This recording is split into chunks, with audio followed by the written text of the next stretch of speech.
आज की साहिब सदारत मोहतरम अंजम सलीमी साहब की इजाज़त से एक उर्दू गज़ल और कुछ पंजाबी के शार कि रह गए इश्क़ो मोहब्बत के फसाने खाली, रह गए इश्क़ो मोहब्बत के फसाने खाली, तेरे जाने से हुए दिल के ख़जाने खाली।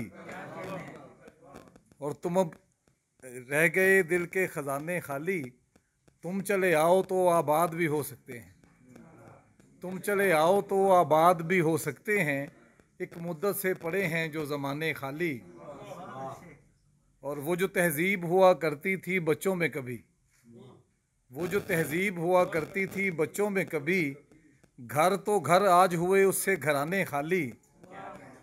और वो उधर जंग का सामान किए बैठे हैं, वो उधर जंग का सामान किए बैठे हैं, हम इधर गाएं मोहब्बत के तराने खाली। वो उधर जंग का सामान किए बैठे हैं, हम इधर गाएं मोहब्बत के तराने खाली।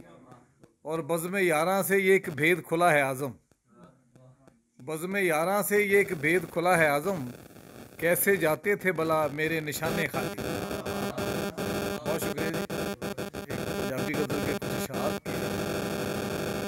समझो ओही पूरी है, समझो ओही पूरी है जेड़ी गल अधूरी है, समझो ओही पूरी है जेड़ी गल अधूरी है। सदके वांगर देंदा है, सदके वांगर देंदा है जो मेरी मजदूरी है। सदके वांगर देंदा है जो मेरी मजदूरी है। ते रूप दा होका सुनिया ही, रूप दा होका सुनिया ही, आखे अख जरूरी है। रूप दा होका सुनिया ही, आखे अख जरूरी है। ते तैनू रंगना महका नाल, तैनू रंगना महका नाल चेतर दी मजबूरी है। तैनू रंगना महका नाल चेतर दी मजबूरी है। ते फुल्लां वर्गे मुखड़े ते, फुल्लां वर्गे मुखड़े ते हासे पिन्नी घूरी है। ते इक्को साह दा पैंडा है बस, इक्को साह दा पैंडा है बस, आज़म केड़ी दूरी है। इक्को साह दा पैंडा है बस, इक्को साह दा पैंडा है बस, आज़म केड़ी दूरी है। लाहौर से ही हमारी मेहमान हमारी बेटी नादिया गिलानी के लिए 2-3 बोलियां कि असी इज्जतां दे बोड़ उगाए, असी इज्जतां दे बोड़ उगाए, मुड्ढां थल्ले धीआं नप के।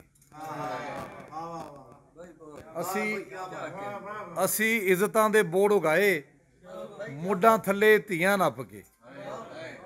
और एक होर बोली वेखियो कि वे मैं अज भी अद्धी दी अद्धी, वे मैं अज भी अद्धी दी अद्धी, पुत्ता तेनू पूरा जम के।